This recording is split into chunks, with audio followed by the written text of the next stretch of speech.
ప్రభు నామమున ప్రార్థించి వేడుచున్నాము తండ్రి. ఆమేన్. పిల్లలు, మన ప్రభుని ఆరాధించు వరకై ఈ 2026వ సంవత్సరం వరకు ఇవ్వబడిన సార్వత్రిక సంఘ వాగ్దానాలు మనం చదువుకుంటాము. దాంట్లో మొదటి 2 వాగ్దానాలు మనం చదువుకుంటాం. మొదటి వాగ్దానము యెహోషువ గ్రంథం దేవుణ్ణి ఆరాధించడం కొరకై మనకిచ్చిన వాగ్దానం. యెహోషువ గ్రంథం మొదటి అధ్యాయము 9వ వచనం అందరం కలిసి చదువుకుంటాం. యెహోషువ గ్రంథం 9వ అధ్యాయం మొదటి అధ్యాయము 9వ వచనం. యెహోషువ 1:9 చదవండి. నేను నీకు ఆజ్ఞ ఇచ్చినాను కదా, నెప్పనగలిగి ధైర్యం కొనము, దిగులు పడకము, జడేకుము. నీవు నడిచి మార్గం అంతటిలో నీ దేవుని యెహోవా నీకు తోడై ఉండును. కాబట్టి నీవు నడిచే మార్గం అంతటిలో నీ దేవుడైన యెహోవా నీకు తోడై ఉండును. నీకు తోడై ఉండేది యెహోవా. ద్వితీయోపదేశకాండం 31వ అధ్యాయం. ద్వితీయోపదేశకాండం 31వ అధ్యాయము 8వ వచనం కూడా చదువుకుంటాం. ద్వితీయోపదేశకాండం 31వ అధ్యాయము 8వ వచనం కూడా అందరం కలిసి. నీ ముందర నడుచువాడు యెహోవా, ఆయన నీకు తోడై ఉండును. ఆయన విడువడు, నీకు ఎడబాడు, భయపడకు, విస్మయం పొందకు అని ఇశ్రాయేలీయులందరికీ అతనితో చెప్పాడు. నీ ముందర నడుచువాడు యెహోవా. కాబట్టి యెహోవా దేవుడు వాళ్ళకి ముందర నడుస్తున్నాడు కనుక నడిపిస్తా ఉంటున్నాడు. అది యెహోవా దేవుడు వారికి అంతా నడిపిస్తున్నాడు. అందుకే ఆ యెహోవాకు మనం ఏం చేయాలంటే కీర్తన 95వ కీర్తన, మనకు ముందర నడిచేవాడు, మనకు తోడే అన్నటువంటి ఆ యెహోవాకు మనం నమస్కారం చేయాలి. 95వ కీర్తన 95వ కీర్తన మనం గమనించామంటే 7వ వచనం. 95వ కీర్తన 7వ వచనం అందరం కలిసి మనం చదువుకుంటాం. చదవండి. రండి నమస్కారం చేసి సాగిలపడదాము, మన సృజించిన యెహోవా సన్నిధిని మోకరించుదు. కాబట్టి గమనించామంటే ఆయన సన్నిధిని మనం నమస్కారం చేసి సాగిలపడాలి, మోకరించాలి. కారణం ఏంటంటే ఆయన మన ముందర నడుస్తున్నాడు. తర్వాత ముందర ఎందుకు నడుస్తున్నాడంటే ఆయన మన సృష్టికర్త. ఇక్కడ మనం చదివాడు 95 ఏళ్ళు. రండి నమస్కారం చేసి సాగిలపడదాం. ఎందుకు? మనం సృజించాడు, తర్వాత మన ముందర నడుస్తున్నాడు, మనకి తోడై ఉంటున్నాడు. కాబట్టి ఉదయకాలము ఆ యెహోవాకు నమస్కారం చేయటం అంటే యెహోవాకు మనం ఆరాధన చెల్లించడం. కాబట్టి ఎందుకు ఆయన ఆరాధన చెల్లించాలంటే 96వ కీర్తన 4వ వచనం కూడా చదువుతాము. 96వ కీర్తన 4వ వచనం వాడు చదువుకుంటాం. 96:4 చదివి. యెహోవా మహాత్మ్యము గలవాడు, ఆయన అధిక స్తోత్రము పొందదగిన వాడు, సమస్త దేవతల కంటే ఆయన పూజనీయుడు. కాబట్టి ఆయన సృష్టికర్త, ఆయన మహత్యం కలిగిన వాడు, అధిక స్తోత్రం పొందదగిన వాడు, సమస్త దేవతల కంటే కూడా ఆయన పూజనీయుడు. కాబట్టి అందుకే ఆ యొక్క యెహోవాకు మనం ఏం చేయాలంటే 9వ వచనం 96వ కీర్తన 9వ వచనం కూడా అందరం కలిసి చదవండి. పరిశుద్ధాలంకారం ధరించుకొని యెహోవాకు నమస్కారం చేయండి, సర్వభూజనుల ఆయన సన్నిధిని వనకండి. కాబట్టి ఇప్పుడు పరిశుద్ధాలంకారం ధరించుకుని ఆ యెహోవా సన్నిధిని మనం నమస్కారం చేయాలి, ఆయన ఆరాధించాలి. ఎందుకంటే ప్రభా, నువ్వు మాకు తోడైన దేవుడు, మా ముందర నడిపించేటువంటి వాడు, మమ్మల్ని సృష్టించిన సృష్టికర్తవు, తన మహాత్మ్యం కలిగిన వాడు. కాబట్టి నీ సన్నిధిలో మోకరించి నీకు మేము నమస్కారం చేయించున్నాం. అనగా దేవుణ్ణి ఆరాధించడం, నమస్కారం చేయడం అంటే దేవుణ్ణి ఆరాధించడం.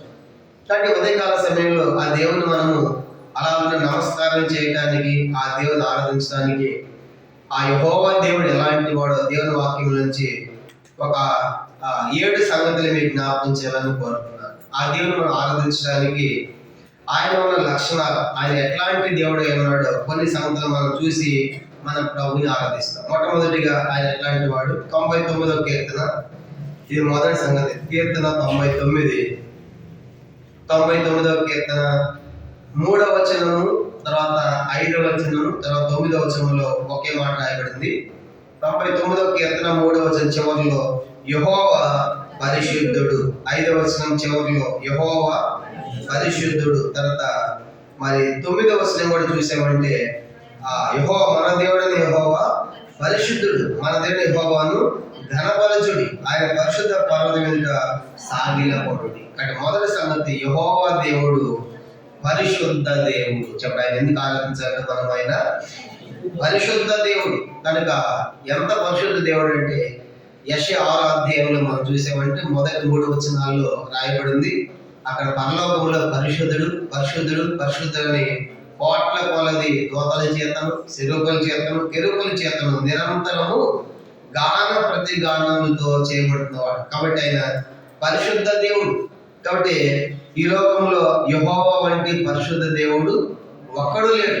మొదటి సమయాల గ్రంథం 2వ అధ్యాయంలో 3-4 వచనాల్లో హన్నా చెప్తాది. మొదటి సమయం 2వ అధ్యాయం 3-4 వచనాల్లో యెహోవా వంటి పరిశుద్ధ దేవుడు ఒక్కడును లేడు. కనుక పరిశుద్ధతలో ఆయన లాంటి వాడు లేడు.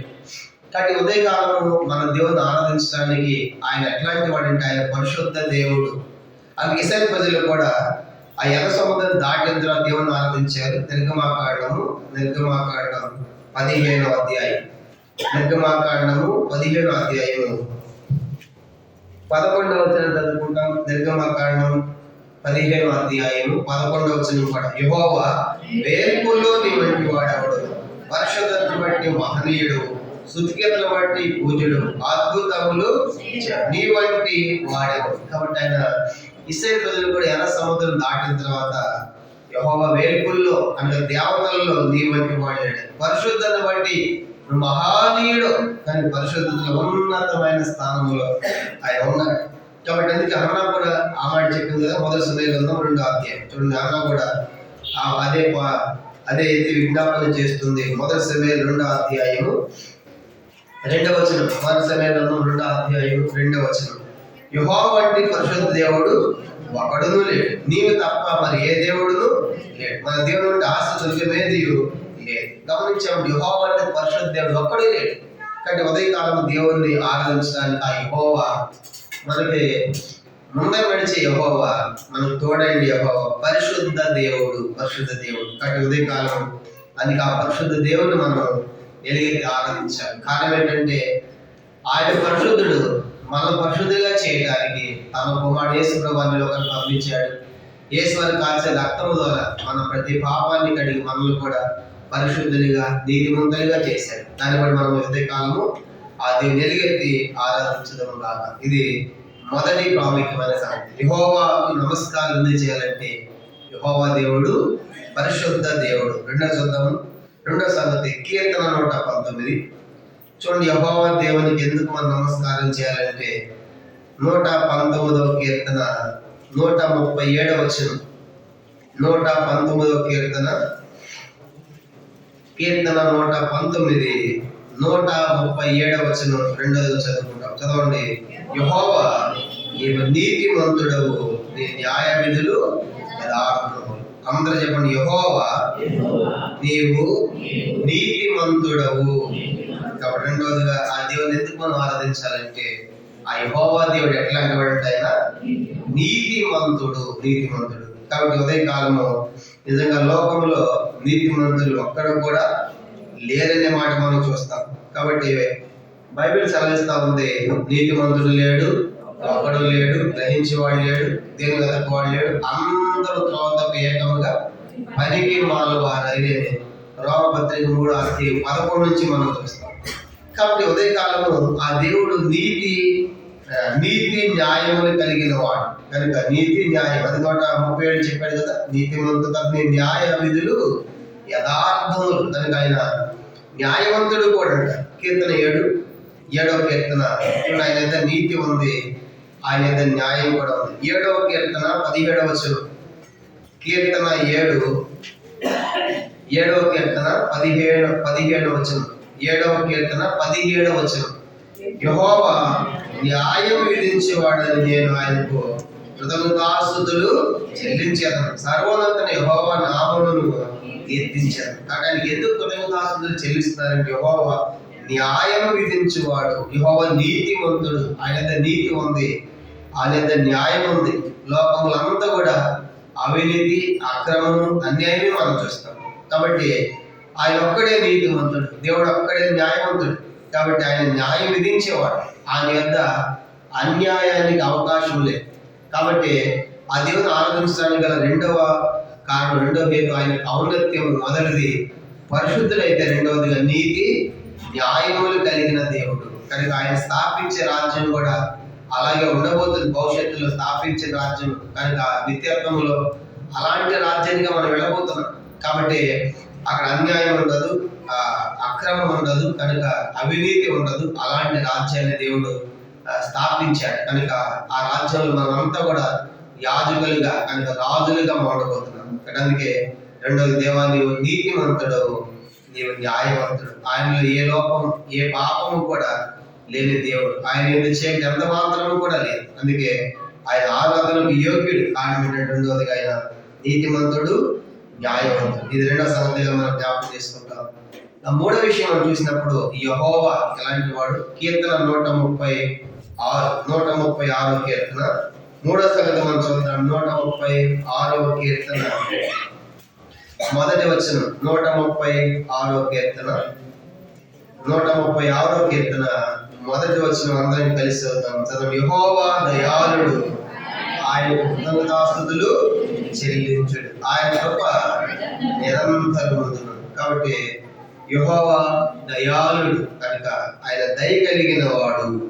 కనుక తెలియ ఇంగ్లీష్ బైబిల్లో కొన్ని మాటలు ఉంటాయి. కనుక యెహోవా, ఇదే దయాళుడు అనే మాట కొన్ని దగ్గర యెహోవా మంచివాడు, గాడ్ ఈజ్ గుడ్ అని రాయడు. కనుక యెహోవా మంచివాడు, యెహోవా ఉత్తముడు అని కూడా రాయడు. కనుక యెహోవా ఉత్తముడు, యెహోవా మంచివాడు, యెహోవా దయాళుడు. తెలుగు పదాలు ఉంటాయి, ఇంగ్లీష్ లో అన్ని చోట్ల గాడ్ ఈజ్ గుడ్. కనుక యెహోవా మంచివాడు. కనుక దేవుడు దయాళుడు. ఆయన ఎందుకు ఆరాధించాలంట? ఆయన దయ కలిగిన వాడు. కనుక దయ కలిగిన వాడు. కాబట్టి ఉదయకాలం నిజంగా ఆయన దయ ఎంత గొప్పది. ఆయన దయను బట్టి మనకు మరొక నూతన సంవత్సరాన్ని కూడా ఇచ్చాడు. అందుకే 65వ కీర్తన 11లో చెప్పారు కదా, సంవత్సరమును దయా కిరీటముగా నీవు మాకు అనుగ్రహించాడు. కాబట్టి ప్రభు నీ దయచేతనే కరుణ కటాక్షం అనే కిరీటం ఇచ్చావు 103వ కీర్తన. అందుకే ఆయన ఆరాధించాలి. ఆయన దయచేతనే మన పర్వతాన్ని స్థిరపరిచాడు అంటాడు. కానీ ఇవన్నీ కూడా దేవుని దయ లేకపోతే మనం ఏమి కూడా పొందుకోలేదు. కాబట్టి నూతన సంవత్సరం కూడా దేవుని దయ ద్వారానే మనకు అనుగ్రహించాడు.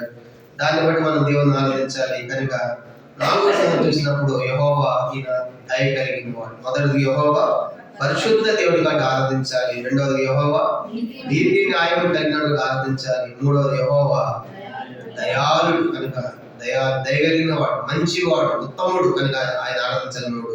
4వ చూద్దాం. ఆయన ఎట్లాంటి వాడు అంటే విలాపవాక్యములు 3వ అధ్యాయం. విలాపవాక్యములు 3వ అధ్యాయము. విలాపవాక్యములు 3వ అధ్యాయము 22వ వచనాన్ని చదువుకుంటాము. విలాపవాక్యములు 3వ అధ్యాయం, పేజ్ నంబర్ 683. పాత నిబంధనలో పేజ్ నంబర్ 683. విలాపవాక్యములు 3వ అధ్యాయం 22వ వచనాన్ని చదువుకుంటాం. 3:22 చదవండి. యెహోవా కృపగలవాడు, ఆయన వాత్సల్యత ఎంతైనా ఎడత నిలిచినది కనుక మనం నిర్మూలము కాకున్నవారు. అనుదినం నూతనముగా ఆయన వాత్సల్యత పుట్టుచున్నది, నీవు ఎంతైనా నమ్మదగిన వాడు. గమనించేవాడు. 4వ మాట యెహోవా కృపగలవాడు. ఎటువంటి ఆయన కృప చూపించుట ఆయన ఐశ్వర్యవంతుడు. కాబట్టి కృప చూపించుట ఆయన ఐశ్వర్యవంతుడు కనుక ఆయన కృప చూసామండి. ఆయన వాత్సల్యత ఎడతెక్క నిలిచినది కనుక మనము నిర్మూలము కాకున్నవారు. కాబట్టి దేవుడి యొక్క కృప చేత, ఆయన వాత్సల్యత చేత మనం ఎడతెగక ఆయన కృప, ఆయన వాత్సల్యత మన ఎడల ఉన్నది కాబట్టి మనము నిర్మూలం కాలేదంట. అది ఎప్పుడో మన నిర్మూలం కావాల్సిన వారు. మనకు వచ్చిన పరిస్థితులు, సమస్యలు చూసినప్పుడు ఎప్పుడో మనం నశించుకోవాల్సిందే. అది ఎందుకు మనం నిర్మూలం కాలేదంటే ఆయన కృపే, ఆయన వాత్సల్యతే. ఇంకా అంటే 23లో అనుదినము నూతనముగా ఆయనకు వాత్సల్యత పుట్టుచున్నది. అనగా తెలుగులో అనుదినము నూతనము వాత్సల్యత అన్నాడు. మూల భాషలో ఏముందంటే ప్రతి రోజు కూడా దేవుడు కొత్తగా ప్రేమిస్తాడు. ప్రతిరోజు ఎట్లా ప్రేమిస్తాడు ఆయన? అంటే ఈ రోజు ప్రేమించినట్టుగా రేపు ప్రేమించడు, రేపు ప్రేమించినట్టుగా ఎల్లుడు ప్రేమించడు. అంటే ప్రతి రోజు ఒక కొత్తదనం అనమాట. అలాగూ ప్రేమించాడు. అంటే అందుకే మన నూతన సంవత్సరం ప్రవేశపెట్టాడు. దేవుడు ప్రతి దినము కూడా ఒక కొత్త విధానములో ఆయన ప్రేమను మన ఎడల చూపిస్తూ ఉన్నాడు. అది అలా రాయబడింది. కాబట్టి అనుదినము ఆయన నూతనంగా వాత్సల్యతంటే ఆయన ప్రేమ కనుక ఈ రోజు ఉన్నట్లుగా రేపు కాదు, రేపు ఎల్లున్నట్టు కాదు, ప్రతి దినము కూడా కొత్త ప్రేమ. అందుకే ఆయన ప్రేమ ఎన్నటికని మారని ప్రేమ. లోకంలో మనుషులు మారిపోతాయి కానీ దేవుడు ఎన్నడూ కూడా ఎప్పటికీ కూడా ఆయన కొత్త విధానంలో తన ప్రజలను ప్రేమించేవాడు. కాబట్టి యెహోవా కృప కలిగిన వాడు. 4వ సంగతి మనం జ్ఞాపకం చేస్తుంది ఆయన కృప. కాబట్టి ఆయన కృప చేత ఎన్నో ఆశీర్వాదాలు మనకు ఇచ్చాడు. ఒకటి తీతు పత్రిక 3:6 ఆయన కృప చేత నీతిమంతులుగా చేశాడు. తీతు పత్రిక 3 ఆయన కృప చేత మనల్ని నీతిమంతులుగా చేశాడు. తీతు పత్రిక 3:6 మనం ఆయన కృప వలన నీతిమంతులమని తీర్చబడి. చాలా ఉంటారు. ఈరోజు మనం నీతిమంతులు పిలబడుతున్నాం, తీర్చబడుతున్నాం అనేది కేవలం దేవుని యొక్క మహాకృపే. కానీ అంత మాత్రమే కాదు, ఆయన కృప ద్వారా మనకు రక్షణ ఇచ్చాడు. తీతు పత్రిక ఇదే 2:11. తీతు పత్రిక 2:11 ఎలాగనగా సమస్త మనుషులకు రక్షణకరమైన దేవుని కృప ప్రత్యక్షమై. దేవుని కృప సమస్త మనుషులకి ఏం తీసుకొచ్చిందంట?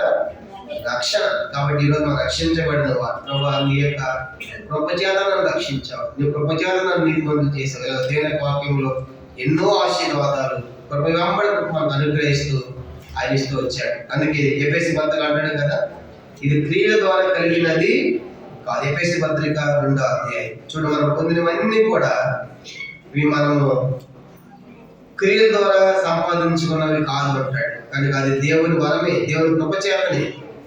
ఎఫెసీ పత్రిక 2 మనం గమనించామంటే 6-7 వచనాలు. ఎఫెసీ పత్రిక 2:6-8 దాకా క్రీస్తు యేసునందు ఆయన మనం చేసిన ఉపకారం ద్వారా అత్యధికమైన తన కృపా మహోన్నతైశ్వర్యమును రాబోయే రోజుల్లో కనపరిచే నిమిత్తం క్రీస్తు యేసును మనం ఆయనతో కూడా లేపి పరలోకమందు ఆయనతో కూడా కూర్చున్నట్టు విశ్వాసము ద్వారా కృప చేతనే రక్షింపబడి ఉన్నారు. ఇది మీ వల్ల కలిగినది కాదు, దేవుని వరమే.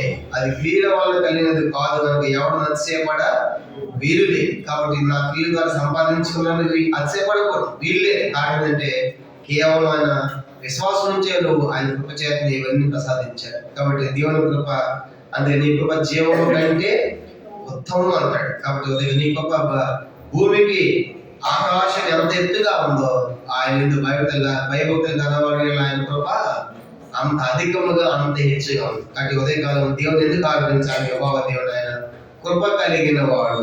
4 సంగతులు చూసాం. మొదటిది ఆయన యెహోవా పరిశుద్ధుడు, రెండోది యెహోవా నీతి న్యాయం కలిగిన వాడు, మూడోది యెహోవా దయాళుడు, 4ది యెహోవా కృప కలిగిన వాడు. 5వ చూద్దాం. యెహోవా ఎట్లాంటి వాడు? యెహోవా నిర్గమకాండం 34 నిర్గమకాండము. మన ముందర నడిచే యెహోవా ఎట్లాంటి వాడు, మనం నడిపించే ఎట్లాంటి వాడు మనం చూస్తున్నాము. నిర్గమకాండం 34 6 చదువుకుంటాం. నిర్గమకాండము 5వ సంగతిగా నిర్గమకాండం 34 6 అందరం కలిసి చదువుకుంటాం. 34 అందరం కలిసి చదవండి. అతని ఎదుట యెహోవా అతను దాటివేయచ్చు. యెహోవా కనికరమును, దయ, దీర్ఘశాంతము, విస్తారమైన కృపాసత్యముల దేవుడైన యెహోవా. ఆయన 1000 మందికి కృప చూపుచు దోషమును, అపరాధమును, పాపమును క్షమించను గాని ఆయన ఏ మాత్రము దోషులను నిర్దోషులుగా ఎంచగా 3-4 తరముల వరకు తండ్రుల దోషమును కుమారుల మీదకని, కుమారుల మీదకని రప్పించని ప్రకటించారు. కాబట్టి దేవుడు ఎట్లాంటి వాడు అంటే యెహోవా కనికరము కలిగిన వాడు, దయ కలిగిన వాడు, దీర్ఘశాంతము కలిగిన వాడు, విస్తారమైన కృపా సత్యములు కలిగినటువంటి వాడు. కాబట్టి ఇన్ని సంగతులు ఆయనలో ఉన్నాయి. కాబట్టి ఆయన కనికరము, ఆయన దయ, ఆయన దీర్ఘశాంతము, ఆయన విస్తారమైన కృపా సత్యములు కలిగిన దేవుడిగా మనం చూస్తాం. అంత మాత్రమే కాదు, ఆయన 1000 మంది కృప చూపిస్తాడు. ఆయన 1000 మందికి. కనుక 1000 అంటే చెప్పండి, 1000 అంటే 1000 అంట 10 లక్షలు. కనుక అంటే అంత విస్తారమైన కృప ఆయన ఎంత ఉంది. అంత మాత్రమే కాదు, ఆయన దోషమును, అపరాధమును, క్షమిస్తాడు కానీ దోషులను నిర్దోషులకు ఎంచగా 3-4 తరాల వరకు తండ్రుల దోషం కుమారుల మీదకి తప్పించు. కనుక జాగ్రత్త, తల్లిదండ్రులుగా తప్పు చేయాలని మనం భయపడాలి. కనుక మనం చేసే పాపాన్ని దేవుడు ఏం చేస్తాడంట, మన కుమారుల మీదకి వాళ్ళ కుమారుల మీద కూడా తప్పిస్తాడు. కనుక మనతో అయిపోయిందంటే కుదరదు. కనుక అది గిహాజ్ చేసిన పాపం ఏమైందంట, అది తన సంత అంతటి కూడా వచ్చింది. ఏమని చూసినప్పుడు మనం భయపడాలి. కాబట్టి ఈ దేవుడు ఎట్లాంటి వాడు అంటే ప్రభువును కనికరం కలిగిన వాడు, దీర్ఘశాంతం కలిగినటువంటి వాడు. కనుక విస్తారమైన కృప కలిగిన దేవుడు కాబట్టి మన దేవుని మనము ఆరాధించాలి. ఆయన వేల మందికి ఆయన కృప చూపించగలడు. కాబట్టి అంత విస్తారమైన కృప, సమృద్ధి అయిన కృప ఉచితముగా మనకి ఇవ్వాలని కోరుతున్నాడు. అట్లాంటి యెహోవా మన ముందు నడిచేవాడు, మనకు తోడై ఉండేవాడు. దాన్ని బట్టి మనము దేవుణ్ణి ఆరాధించాలి. ఇది 5వ ప్రాముఖ్యమైన సంగతి. 6వ చూద్దాము. 6వ చూడండి, యెషయా గ్రంథం 54వ అధ్యాయం. యెషయా గ్రంథం 54వ అధ్యాయము 10వ వచనం. యెహోవా ఎట్లాంటి వాడు? యెషయా గ్రంథము 54వ అధ్యాయము 54వ అధ్యాయము 10వ వచనం అందరికి కలిసి చెప్పుకుంటాం. 54:10. పర్వతములు తొలగిపోయినను, మెట్టలు తత్తరిల్లినను, నా కృప నిన్ను విడిచిపోదు, సమాధాన విషయం నా నిబంధన తొలగిపోదు అని నీ ఎందుకు జాలిపడి యెహోవా సెలవిచ్చుచున్నాడు. 6వ మాట మీరు జ్ఞాపకం చేసే, జాలిపడు యెహోవా. ఈయన ఎట్లాంటి వాడు అంటే జాలి కలిగిన వాడు. కనుక అందుకే యెహెజ్కేలు గ్రంథంలో చెప్పాడు కదా, 16వ అధ్యాయంలో నువ్వు మనం పుట్టిన స్థితి చెప్పాడు. సో యెహెజ్కేలు గ్రంథం మన మీద ఎవరు జాలి పడినప్పుడు ఆయన మన మీద జాలి పడ్డాడు. మన స్థితి ఎట్లా ఉందో యెహెజ్కేలు గ్రంథం 16వ అధ్యాయం చెప్పబడింది. యెహెజ్కేలు గ్రంథము 16వ అధ్యాయం 4 నుంచి ఎలా రాయబడింది. యెహెజ్కేలు గ్రంథం 16వ అధ్యాయం 4 నుంచి, నీ జన్మ మీద మేము చూడగా నీ పుట్టిననాడు నీ నాభి స్తోత్రం పోయబడలేదు, శుభ్రమగు తేలతో కడగబడలేదు, వారిని ఉప్పు రాయకపోయేది, పట్ట చుట్టకపోయేది, ఈ పనుల్లో ఒకటైనా నేను చేయవలనని ఎవరు కటాక్షం ఉండదు. నీ ఎందుకు జాలి పడిన వాడు ఒకడును లేకపోయాడు. నీ పుట్టిననాడే బయట నేలను ఆరవేయబడి చూడ అసహ్యంగా ఉంటుంది. అయితే నేను నీ ఎద్దకు వచ్చి రక్తముతో పోలిచున్న నిలిచి వచ్చి నీవు రక్తములో పొర్లిన నీవు బ్రతుకమని నీతో చెప్పిద్ది. నీవు నీ రక్తములో పొర్లిన బ్రతుకమని నీతో చెప్పిద్ది. కనుక ఇది మా యొక్క స్థితి కదా. ఇలాంటి స్థితి ఉన్నప్పుడు మన ఎందుకు జాలి పడ్డాడు ఒకడు లేడు, కానీ దేవుడు మన ఎలా జాలి పడ్డాడు. కానీ ఉదయకాలం ప్రభా నీ జాలి ఎంత గొప్పది. కనుక నువ్వు జాలి కలిగిన దేవుడు కాబట్టి నేను ఆరాధిస్తాను చెప్పాలి. ఇది 6వ ప్రాముఖ్యమైన సంగతిగా మనం జ్ఞాపకం చేసుకుంటాం. చివరి 7వ దాకా చదివి మనం ప్రభుని ఆరాధిస్తాము. ఆ యెహోవా దేవుడు ఎట్లాంటి వాడో 7వ మాట మనం చదువుకుంటాం. కీర్తన 145వ కీర్తన అందరం కలిసి 9వ వచనం. 145వ కీర్తన 145 9వ వచనము అందరం కలిసి మనం చదువుకుంటాం. యెహోవా అందరికీ ఉపకారి, ఆయన కనికరములు ఆయన సమస్త కారణం మీదను ఉన్నవి. కాబట్టి యెహోవా అందరికీ ఉపకారి, కొందరికి కాదు, ఆయన అందరికీ. కనుక ఆయన అందరికి చెందినవాడు, ఆయన అందరికి ఉపకారం చేసేవాడు. అందుకే మంచి వారి మీద, చెడ్డవారి మీద, నీతి మంత్రులు అనీతి మంత్రుల మీద వర్షాలు కురిపిస్తున్నాడు, సూర్యుడు ఉదయింపు చేస్తున్నాడు. కాబట్టి దేవుడు ఎట్లాంటి వాడు అంటే అందరికి కూడా ఉపకారి అయిన దేవుడు. ఈ దేవుడు ఎట్లాంటి వాడు అంటే అందరికి కూడా మేలు చేసి ఆనందించాలని కోరుతాడు. మేలు చేయటం, ఉపకారం చేయడం దేవునికి ఆనందం అంట. చూడండి, ఇర్మీయా గ్రంథం 32వ అధ్యాయం. ఈ దేవునికి మేలు చేయటము ఆనందం. కనుక ఇర్మీయా గ్రంథం 32వ అధ్యాయము మనం గమనించామంటే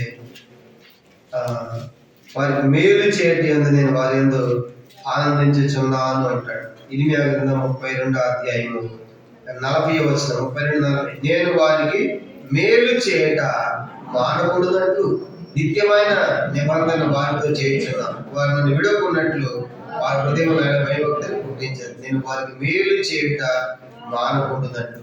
కాబట్టి దేవుడు ఎట్లాంటి వాడు అంటే మేలు చేసేవాడు. కనుక మేలు చేసేవాడు అందరూ కూడా ఆయన ఉపకారిగా మనం చూస్తాం.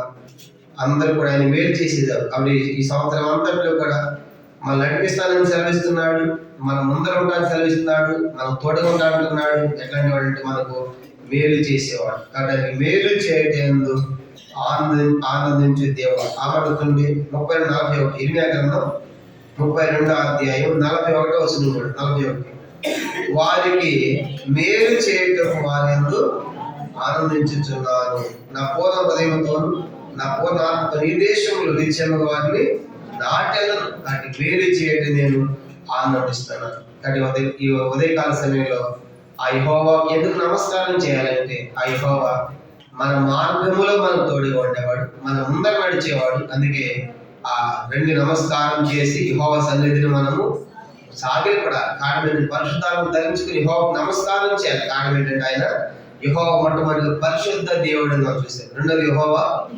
నీతిమంతుడని చూసాం. మూడోది యెహోవా దయాళుడని చూసాం. నాలుగోది యెహోవా కృప కలిగిన వాడు. ఐదవది యెహోవా కనికరం కలిగిన వాడు. ఆరవది యెహోవా జాలి కలిగిన వాడు. ఏడవది ఆయన అందరికీ వాటి ఉదయకాలం అలాంటి దేవుడు మన ముందర నడుస్తున్నాడు. అంత మాత్రమే కాదు, అలాంటి మన తోడుగా ఉంటున్నాడు. అందుకే మనకంటే ముందుగా ఆయన తన కుమారుడు యేసుప్రభుని ఈ లోకానికి పంపించాడు. యేసుప్రభు మనకు ముందుగా వెళ్ళి ఆయన చేసిన శిలువ బలియాగం ద్వారా, కాచిన రక్తం ద్వారా మన ప్రతి పాపాన్ని కడిగి శుద్ధి చేశాడు.